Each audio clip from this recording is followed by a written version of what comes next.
Hey guys, Justin here with Rampengu Nation, and I thought I would make another video for the channel of a deck profile. But today I thought I would cover Salamangreat. I know I haven't given a lot of Salamangreat, it's just all been Orcus dominant on the channel, which is why I thought it'd be a good idea to provide some new content.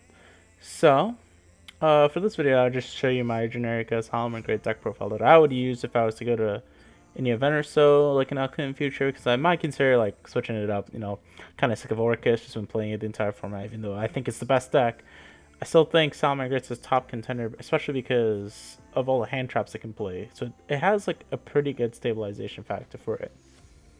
So to start the deck, I play 3 Ash Blossom. It's like generically one of the best hand traps in this deck because you play Sunlight Wolf, and Sunlight Wolf can keep recurring it, which makes it very, very good in grind games. I play 2 Phantasmes, only 2 because the meta is pretty diverse. So a lot of decks can be back row decks and all those decks in general, where Phantasma is pretty dead. But Phantasma still has its utility. It's also very weak against Thunder unless they go for the Kaminari play, the Summer Summoner. So usually that's why I tend to be more reserved in the fact of playing Phantasme. But it's still crucial, especially in the mirror match, which is why I still think it needs to be in the main deck. The best card of the deck, which is Flame Buffalo. It pitches 1 draw 2, essentially, and starts your entire Salamangreat combo. It gives you like a very good +2 almost, because you also get the Sanctuary out the Banelinks and the Banelinks on the field with the fresh 2 cards, which makes it the best card in the deck. This card personally I think should be hit because it's too strong of a card, especially if they hit the other decks harder on the next list.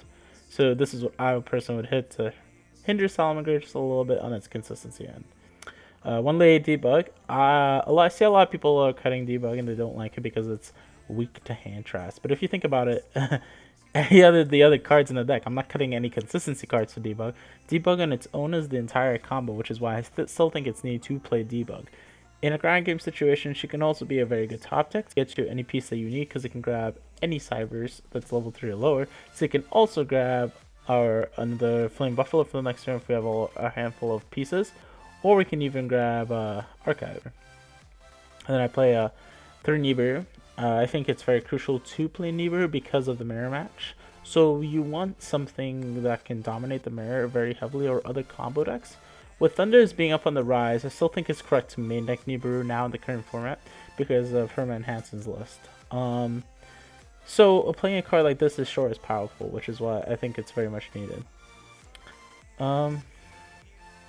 For Falco, we just play only 1 and 1 Fal because of the inclusion themselves. If you start Falco, you can Falco and like Gazelle, you can end with Dweller because what you do is that you summon out Fal off of your Stalio when you have your Gazelle play, and then you bounce your Fal to your hand with Falco's effect, and then you resummon Fal with its own effect, and then you can make Dweller. So that's why it's very awesome to include Fal in the deck with this, and also it's very good against back row decks, which is why I still think as a one of it's good.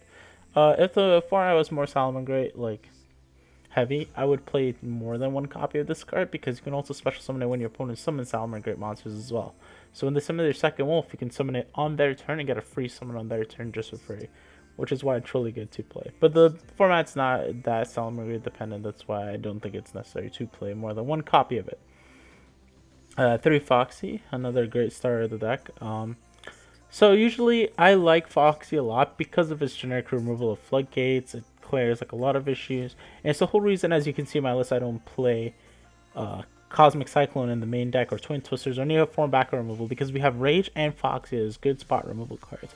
So at that point, we just maximize consistency and hand traps of the deck. So maximizing on Foxy is obviously correct. I play 1 Gazelle because, it's at 1. I'm go and play 1. 2 Jag. 2 Jag because Call by the Grave and Crow have a lot of impact in the current format. And with the lack of only 1 Gazelle, you need to recur it very, very much. Now that because of Nibiru we can't play Fusion of Fire and like other cards like that to be able to push for game, we need another form of a card that can allow us to promote this. There's another way you can easily not lose to Nibiru and play Chimera OTK. I can cover that in a different video if you guys want, but it's also a very interesting theory if you guys would like to see that. Just leave it down in the comments below and I would, but I don't think it's that much needed, especially in the very grindy mid-range meta we're in. Double Jaguar is good because if you open Jaguar Gazelle, you can still end with Dweller and then Jaguar in a grind game. If you get called by the Grave, Shark Cannon, or anything under your Jaguar, you want to be able to have another copy of it because of that reason. And then I play 3 Spinny because it's Spinny. You need another level 3 extender essentially, and it's the one best normal summon you can have if you have Gazelle already in your hand, aside from Buffalo obviously. So that's why you play 3 of it, and then you play 1 Archiver. I was playing 2 for a bit, but I thought, okay, I don't play Desires, and let's listen to max out more hand traps. That 1 Archiver is fine because of its recursion play. Archive is very good because it will also trigger off of when your opponent summons a Link Monster Zone. So say they're going for Borrelsword game, and they summon something to Borrelsword Zone, you can then use Archive's ability to revive, and then you won't die, making it a very powerful card. So I only made 2 Call by the Grave. This card's very underrated in the current format. I personally would like to play 3, but I wanted to do a 2-2 split between that and Phantasmia on my list. As you can see, everything else is very niche ratios, like 3-0s or 1-0s in very, very specific instances because they're very well explained why they're 1-0s. And the only ones that are questionable why they're 2-0s are Phantasma and Call.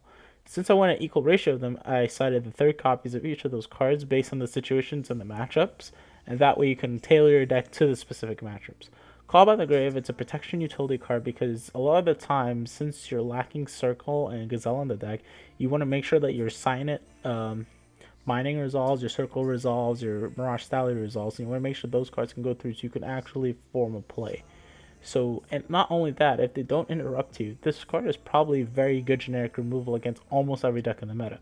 It hits Harper, for instance. It can target down in Skeleton when you go second because everybody's going for the Babel play.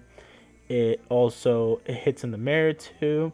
It hits Thunder Dragons too because you can hit away their Hawk when they use the effect of this card. Yes, they will get to still make a Colossus, but you don't care about Colossus. You more care about the fact that they're reviving a guy. Hit anything essentially, making it a very strong card. Even against Subterrors, you can hit Fiendus away, making it very powerful. So it forces them to have the trap to be able to chain to it to make Fiendus be able to be protected and not be negated. But then you're forcing them to lose one of their Guru flips. So Call by the Grave is a very underrated card in the format, which is why, and I just explained why it's only at 2 in the list. So 2 Call bys, then we play 3 Signet Mining, starter obviously, 1 Circle, 1 Sanctuary, 3 Will. I agree with Jesse's logic from his Niagara deck, why you need to play 3 Will. You need an extender, and because of Nibiru in the format, you want to be able to always push, and it also increases the consistency of your deck a lot. Double Spinny and Will is still full combo because you can then revive a Spinny off of your Will, and then you can still combo out with it, and it's very useful that way. I play 3 Impermanence is the best hand trap in general to be used because it can't be hit by Azathoth, and it's the best thing to stop the Lunalight Orcus deck, which is why I think you need to main 3 of it. It's also decent versus Orcus and any of those decks just in general.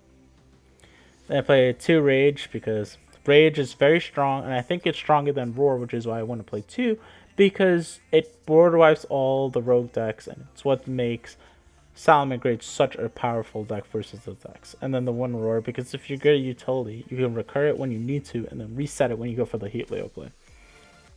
Side, I do the 3 lands here, best side card right now. 1 Scythe, 1 Phantasma, 1 Called, as I explained in the main. 3 Twisters for back row. 3 Sanctum for the artifact package because it makes you have more maximized usage versus Orcus per se. And then 3 Evenly Matched for Rogue and for Orcus because just clearing their Babel and all those other cards in general because they're not setting Crescendo now is very strong because it also deals with IP. Another card I considered using was like Mind Control, but I thought that Evenly Matched would just be stronger. Extra deck, as you can see, there's no Pyro Phoenix, and I'll go into a bit in depth of why after I cover the extra deck. Extra deck is 1 Dweller, best probably monster to stop Orcus from playing. 2 Stally, you need 2 because of the grind game, and it's going to happen where it comes up where people just think you can get away with 1, but the second comes up a lot, especially because of Nibiru. 1 Appaloosa, I play her because it gives you insurance on your turn 2 play that you don't get hit by Nibiru, and you can just easily comfortably go for a game and not worry about your summon limits to not get hit by Nibiru. So then you summon Appaloosa and then you make your plays accordingly, and then you don't lose to Nibiru. 1 Hida, because she is very strong in this deck. 1 Phoenix, good generic removal. 1 Avramax because I wanted something to outboss monsters that wasn't Borolo, because he can out, say, for instance, like Ultimate Falcon or other cards of that magnitude, like Chaos Max and stuff, and not worry about it. And he is very, very, very powerful. To If you can just line him up with Appaloosa, it would make it to where they can't clear. And because of Appaloosa and Avermax, and my reasoning for playing those cards is why I don't think Pyro Phoenix is needed in the deck. Through Balinks, because it's your starter one, 2 Leo, and then 3 Wolf, because those are the ratios of those cards you have to play. Now, I'll get into more detail why I don't like Pyro Phoenix. Pyro Phoenix, to me, is a win more card. Yes, it has 2800 attack. Yes, it can run over certain 4 mid-range cards. And yes, Willing for 4 sounds amazing. The issue with this card, though, is that the instances where you're making it to clear cards going second and your play is not getting interrupted at all, you're already winning those games anyway. The biggest argument for playing this card would be as a one-of, so you can then have the choice to close the game out with the burn effect. But usually, the way Salamangreat wins now is breaking a board and then or stopping them from establishing a board with hand traps and then unhalting those plays. The main issue with this deck is that it loses to New Bruce. You want to maximize cards that can help you play out of those instances. So then just playing Pyro Phoenix doesn't allow you to do that. So if we simply replace the 2 copies of Pyro Phoenix with our second Sally for more mid-range grind, Appaloosa because of what it does, and Avermax, is why I think this card is going to be overshadowed, because it's just not good enough. It doesn't do anything in the mid-range, it just promotes you to close the game out and increases your ceiling, but that's not the problem with Salamangreat. Salamangreat is one of the best mid-range decks, and your mid-range should be important. If you guys like this video, be sure to leave a like and comment. If you guys would like me to show you the Chimera OTK of where you don't need to worry about Nibru, and you can still make Appaloosa and then kill them with the Signet OTK, with the Chimera OTK, leave down a comment and I can make that another video for you guys. This is Justin with Rampengu Nation, and thank you guys for watching.